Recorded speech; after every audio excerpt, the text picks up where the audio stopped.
بسم اللہ الرحمن الرحیم الحمد للہ رب العالمین الصلاۃ والسلام علی خاتم النبیین واہل بیتہ الطیبین الطاہرین المعصومین المظلومین المنتجبین ولعن اللہ علی اعدائہم اجمعین۔ خداوند عالم دے اس قول تے گزشتہ دو محافل گفتگو ہوئی وَتَرَاهُمْ يَنْظُرُونَ إِلَيْكَ وَهُمْ لَا يُبْصِرُونَ۔ اے رسول ان سواں ویکھتن لیکن دراصل در حقیقت ان نہیں ویکھتے۔ خدا اس اپنے پاک فرمانے چ انہاں لوگاں دے ایک عیب بیان کر رہا، انہاں دا بے بصیرت ہونا بیان کر رہا، انہاں دے قلب دی نگاہ دا کور ہونا، اندھا ہونا بیان فرما رہا۔ لیکن ساڈی اطلاع دے مطابق خدا تے ستار العیوب ہے، عیباں دی پردہ پوشی کرنا والا۔ کیا خالق خلائق ہون دے ناتے ساڈے گناہ تے ستر پوشی کرنا اس دا کم نہیں؟ کیا وہ رب الارباب نہیں؟ تو بات دراصل چی ہے، وہ یقیناً ستار العیوب تو ہے، لیکن وہ اس چیز بیان کرنا چاہ رہا کہ میرے حبیب محبوب پاک محمد مصطفیٰ ہیں، خالی ظاہر دی نگاہ نال نہ ویکھو، اس پاک ہستی ہیں باطن دی نگاہ نال بھی ویکھو۔ ہن کور ہستیاں کور لوگن جنہاں انہاں عظوات مقدس ہیں نگاہ باطن نال نگاہ بصیرت نال ویکھیا،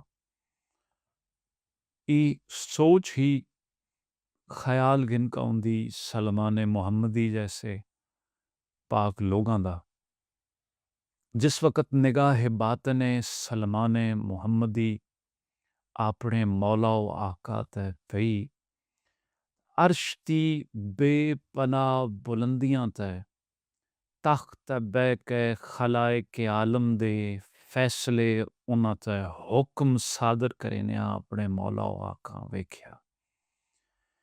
پھر اس تے برعکس ایک قبیلے دے سردار دے جوان سال مقتول بیٹے دی دوبارہ زندگی استے 2 رکعت نماز استغاثہ و تسبیح تو بعد دعا کرنیاں ویکھیا تے بے خود ہو کے اپنے مولا دے قدماں ہی ڈٹھے اور التماس کی تھی مولا و آقا اس قدر تضاد کہ ایک جگہ نماز پڑھ رہے ہو، تسبیح استغاثہ تو بعد دعا کر رہے ہو، التماس کر رہے ہو اس دی بارگاہ وچ، جبکہ دوسری جانب تخت عرش تے بیٹھ کے تمام عالم دی مخلوق دے فیصلیاں تا حکم دے رہے ہو، ذمہ داریاں ڈیوٹیاں تقسیم کر رہے ہو۔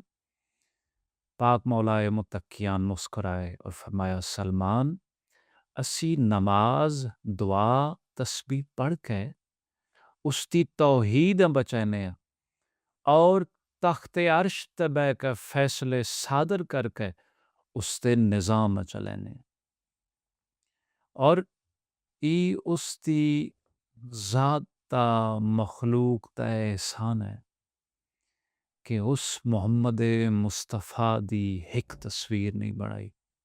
اس تا لطف و کمال ہی ہے کہ اس پاک ذات 14 تصویراں خلق کی دیاں۔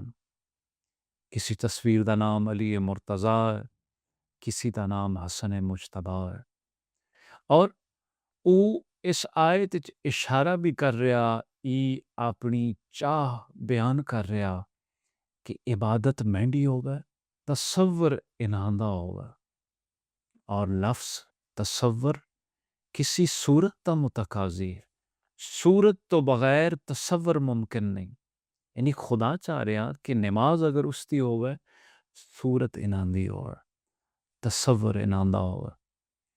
ہن اگر کوئی 14 دی صورت تا ظاہر نہیں، کسی زیارت نصیب نہیں ہوئی، طریقت اس تا حل بھی بیان کر رہی، اور صاحبان طریقت اس راز تو آشنان واقفن۔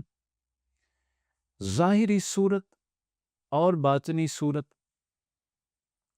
یہ بھی اس آیت وچ زیر بحث ہے، گفتگو ہوئی۔ اس اتنے نہایت دل آویز واقعہ ایک پہلو بھی بیان ہو چکیا۔ پاک امام جعفر صادق علیہ السلام دی انجمن ہے، اور لقاء اللہ یعنی اللہ دی ملاقات ہے، سرکار گفتگو فرما رہے ہیں۔ جناب فرمایا زیارتنا زیارت اللہ، ہماری زیارت اللہ کی زیارت ہے۔ اس بات سائل ایک تلخ سوال کیتا، ساکھا مولا صبح اور شام میں جناب دی بزم جناب دی محفل وچ موجود ہاں، اور صبح شام جناب دے روئے مبارک روئے اقدس دی زیارت ہوندی، کیا اس چہرے دی زیارت اللہ دی زیارت؟ یہ لفظ ہے کہ جلال الہی چہرہ امام جعفر صادق تا ظاہر ہویا۔ سرکار کمر صدا کیتا اور فرمایا تو کی سمجھیا کہ اس چہرے دی زیارت نال تو اللہ دی زیارت کیتی؟